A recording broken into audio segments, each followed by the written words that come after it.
जिससे आपके गांव के अंदर आपने देखा होगा कई सारी जगह नए मेन होल बनाए गए हैं, जिसके अंदर घूस वगैरह ने गड्ढे कर दिए थे, वो नए बन गए।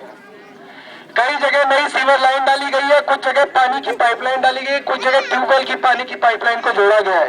वो काम हो गया है, थोड़ा चल रहा है। दूसरा विभाग कैमरे का विभाग है, जिसका काम एक आध दिन में शुरू हुआ है और एक हफ्ते के अंदर आपके पूरे गांव के अंदर सीसीटीवी के कैमरे लग जाएंगे, गांव के चारों तरफ और मेन चौराहों पे। उससे सबसे ज्यादा फायदा हमारी महिलाओं को और हमारी बहनों को होगा, क्योंकि इससे क्या है कि आप रात बेरात आते हैं, शाम को आते हैं, सुबह सुबह जाते हैं, तो इससे आपकी सुरक्षा बढ़ेगी, आप ज्यादा बेहतर और ज्यादा सुरक्षित हो जाएंगे, क्योंकि वो कैमरे हमेशा देखते रहेंगे कि कौन आदमी क्या कर रहा है। चोरी वगैरह की घटनाएं भी उन कैमरों के बाद कम हो जाएंगी। तीसरा विभाग है सड़क बनाने का विभाग। हमने आपके गांव के लिए सड़क बनाने वाला विभाग, जिसको एमसीडी बोलते हैं, municipal council corporation of Delhi, MCD के विभाग को सड़क बनाने के लिए हमने 25 से 30 लाख रुपए दिए कि आपके गांव में सड़कें बनाई जाए। बहुत सारी सड़कें टूटी हुई है, वो अच्छी बननी चाहिए। उसी तरीके से वो पैसा हमने चिराग दिल्ली गांव के लिए दिया, जमरूदपुर के लिए दिया, सावित्री नगर के लिए दिया, और करीब 2.25 करोड़ रुपए, मतलब 175 लाख रुपए पैसा हमने एमसीडी को दिया कि वो इन गांवों के अंदर सड़क बनाए। उस पैसे को एमसीडी ने ले लिया, टेंडर हो गया, वर्क ऑर्डर हो गया, ठेकेदार को तय कर लिया गया कि इस ठेकेदार को सड़क बनानी है। 2 से 3 महीने हो गए इन सब चीजों को, मगर आपके और दिल्ली में हमारे विभाग में जो हमारे पास आती है, जो चारों गांव है हमारे, इनके अंदर 1 इंच भी सड़क नहीं बनाई। इसका कारण यह था कि एमसीडी के अंदर भाजपा की सरकार है। एमसीडी और भाजपा नहीं चाहती कि हम अपने पैसे से आप लोगों की गांव में सड़कें बनवाएं। इस चीज की चुनौती हम हर गांव में, हर गली में, हर चौराहे पे जाके सारे भाजपा के नेताओं को खुली चुनौती भाई साहब मैं दे रहा हूं। मैं कह रहा हूं कि आप समय तय कर लो, स्थान तय कर लो और मुझे बुला लो, मैं भी आ जाऊंगा कागज लेके, आप भी आ जाओ कागज लेके।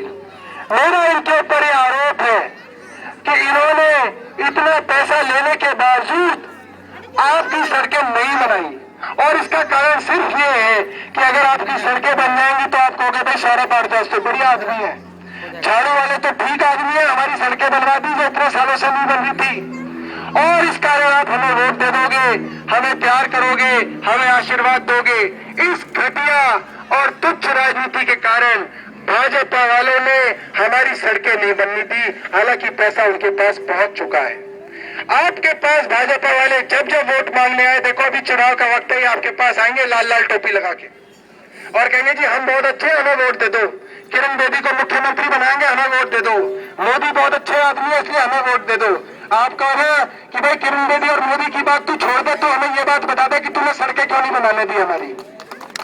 और वो बोलेंगे कि नहीं जी वो झूठ बोल रहा है, वो सच बोल रहा है, वो झूठ बोल रहा है, वो सच बोल रहा है। उसको बोले छोड़ो, अगला इतवार है, समय तय कर लो, आपकी चौपाल पे बहस कर लेंगे, मैं कागज लेके आ जाऊंगा। दोस्तों इनको कह रहे तुम कागज लेके आ जाओ और आमने सामने बात कर लो, अगर तुम सही होगे तो तुम्हें वोट दे देंगे। मैं आपको दावा देके कह रहा हूं कि ये इस बात को टालते रहेंगे, हंसेंगे, कहेंगे वो कौन है, उसको कुछ नहीं पता, ये नहीं पता, वो नहीं पता, मगर ये बहस करने नहीं आएंगे। और यही सबूत है कि इनकी नीयत खराब है। हमारी नीयत सही है, हम ईमानदारी से आप लोगों के लिए काम करने के लिए आए हैं। हमारा मकसद राजनीति के अंदर पैसा कमाना नहीं है। मैं एक और चुनौती इनको घर घर जाके देता हुआ आ रहा हूं। देखो जी, एक झूठ पकड़ने की मशीन होती है, आपने प्रोग्राम देखा होगा सच का सामना, उसके अंदर लोगों को झूठ पकड़ने वाली मशीन के ऊपर बिठा देते हैं और उनसे सवाल करते हैं। अगर कोई झूठ बोलता है तो उसकी दिल की धड़कन बढ़ जाती है, उसकी सांस तेज चलने लगती है, उसको पसीना आने लग जाता है और वो मशीन पकड़ लेती है और वो बता देती है ये आदमी झूठ बोल रहा है। इनका जो भाजपा का प्रत्याशी है, मैं हर सभा में जाके उसको चुनौती दे रहा हूं, मैंने पर्चे भी छपवाए और मैं हर जगह पर्चे बांटूंगा। मैं कहता हूं भैया इतवार आ रहा है, आंदोलन पार्क के अंदर समय निर्धारित कर लेते हैं, वो मशीन लाने की जिम्मेवारी मेरी। यहाँ पे ट्रूथ लैब्स करके संस्था है, उनके पास मशीन है, मैंने उनसे बात कर लिया, वो लगाने के लिए तैयार है। तुम आ जाओ और पब्लिक पूछे, उनसे भ्रष्टाचार से संबंधित सारे सवाल पूछे कि भाई तूने कभी किसी कॉन्ट्रैक्टर से रिश्वत ली है नहीं ली है? मुझसे भी पूछो, उससे भी पूछो। मैंने भी 11-10 महीने काम किया, मैं भी मंत्री रहा, मेरे पास 5 विभाग रहे, वो भी काउंसलर रहे, उनसे पूछो। उनसे पूछो भाई तूने छज्जे गिराने के लिए लोगों से पैसे लिए या नहीं लिए? लोगों के लेंटर देखते हो तो एमसीडी से रिश्वत लेते, तेरे पास एक कमीशन आता है नहीं आता? रिक्शा वालों से तो 10-10, 20-20 रुपए इकट्ठे होते, तेरे पास पहुंचते हैं नहीं पहुंचते?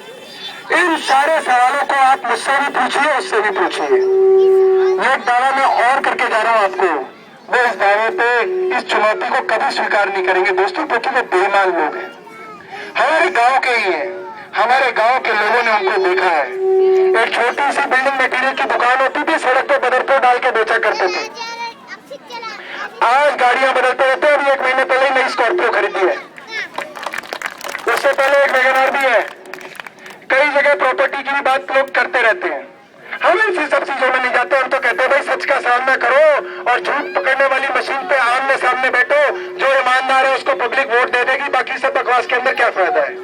तो भाजपा वाले आए तो दो ही बात करना भाई, वो झूठ पकड़ने वाली मशीन के बारे में क्या ख्याल है? और दूसरी कि यार वो जो सड़कों की बात, वो जो भारद्वाज बार बार कह रहे हो, सच है झूठ है? तुम आते क्यों नहीं हो सामने? तो ये बात तुम कहोगे तो वो भाग जाएंगे और आपको पता चल जाएगा किसको वोट देनी है। जय हिंद।